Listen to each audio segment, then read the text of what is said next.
Estamos aqui no Fale Mais Sobre Isso, estamos em janeiro, no Janeiro Branco, uma campanha voltada para a discussão de tudo que diz respeito à saúde mental. Precisamos nos atentar às questões relativas à saúde mental. E precisamos por quê? Porque o trânsito está difícil, está enlouquecido.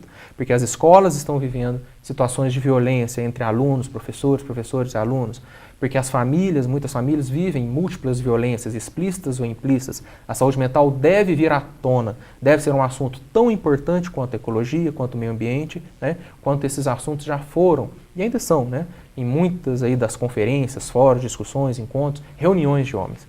E interessante porque estamos aqui com o Cires, que é historiador e professor de história. E o nosso intuito, ao trazer um profissional da história, é mostrar como que os conhecimentos da humanidade, os conhecimentos que a humanidade já produziu, podem ajudar os homens a entender as questões da saúde mental. E no bloco anterior, em 8 minutos de programa, né, que é o tempo do primeiro bloco, o Cires, professor de história, já explicou, já deu um indício, né, Cires, pelo menos um indício, sim, do que pode estar contribuindo para que nós vivamos uma sociedade adoecida mentalmente, né? A desigualdade social, né? E aí eu acho legal que a história está contribuindo. O entendimento da história a respeito da construção da desigualdade nos ajuda a entender aí um dos pilares desse adoecimento mental. Sim.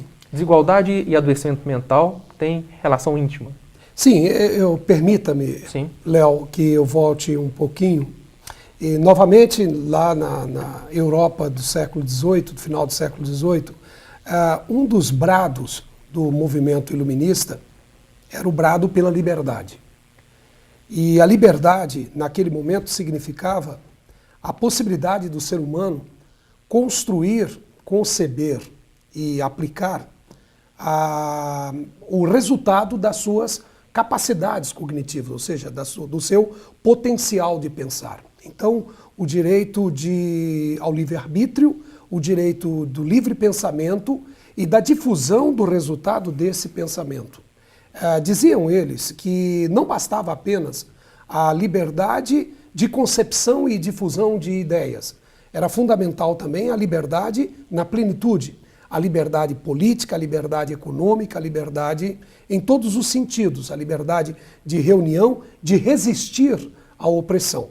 E por que eles, naquele momento, eles lutavam pela liberdade, e que é exatamente uma palavrinha tão essencial hoje, que nós somos de alguma forma, nós estamos vivendo numa sociedade que é resultado dessa luta heróica dos antepassados e que hoje vivemos numa sociedade que é amparada pelo Estado de Direito.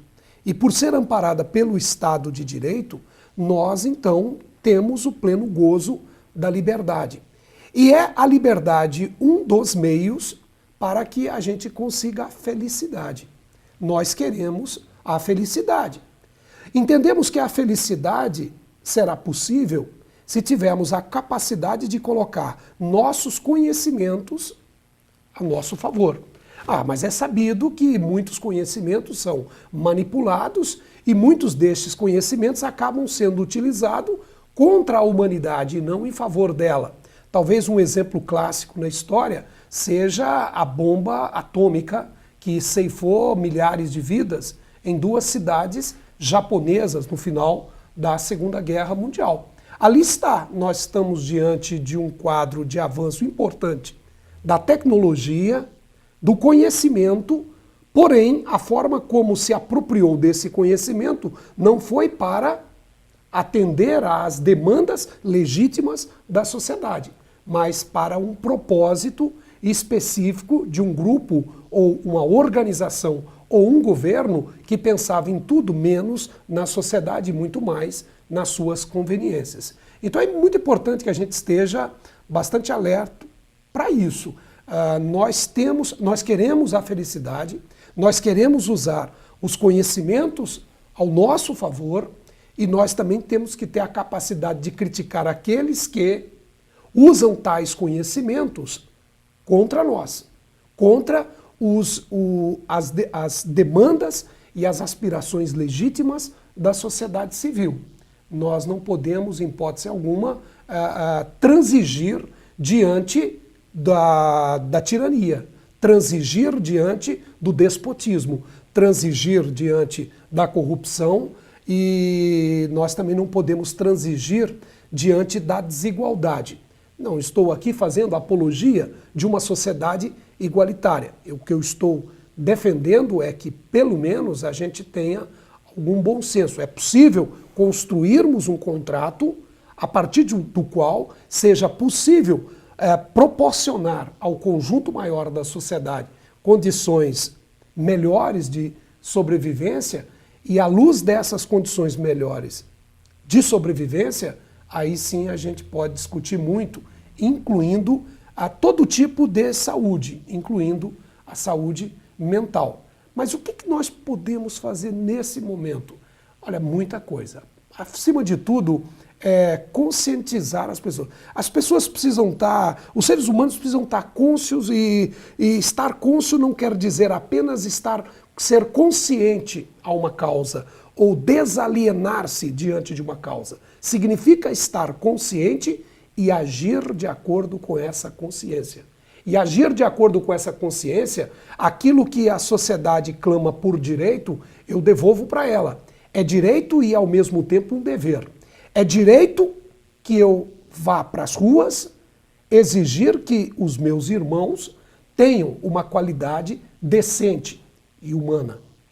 Mas é dever, é meu dever, na medida em que tenho essa consciência, de ir às ruas para fazer com que esses direitos sejam devidamente correspondidos por quem é de direito, por quem foi, de alguma forma, escolhido ou purgado por nós para nos representar e para nos governar. Então isso é fundamental também. Eu acho que esse debate ele precisa ser feito. E é com esse debate, quem sabe, que a gente pode começar a discutir uma sociedade inclusiva. E discutir uma sociedade inclusiva significa discutir todos os problemas de todas as naturezas, incluindo a questão da saúde mental. E aí o importante para o nosso telespectador entender é que a história, enquanto área, né, do conhecimento humano, dimensão do conhecimento humano, tem muito a contribuir, porque essa leitura que você acabou de desdobrar aqui, né, de apresentar, é produto de análise, de leituras, de conhecimentos, de um apanhado, de uma comparação relativa entre momentos diferentes, sociedades diferentes, como os homens já se organizaram, como os homens não se organizaram, e a história proporciona, né, essa visão. Sim. Só que aí você, muito bem, colocou na condição de historiador, e agora no próximo bloco, porque está encerrando, eu quero discutir na condição de professor de história. Okay. Como que o professor, ainda mais de história, dominando todos esses conhecimentos, pode e deve levar essa discussão para dentro de sala de aula, na formação de futuros, né, adultos, né, formação dos jovens estudantes. Então, voltamos no próximo bloco, continuando essa discussão. Nos aguarde.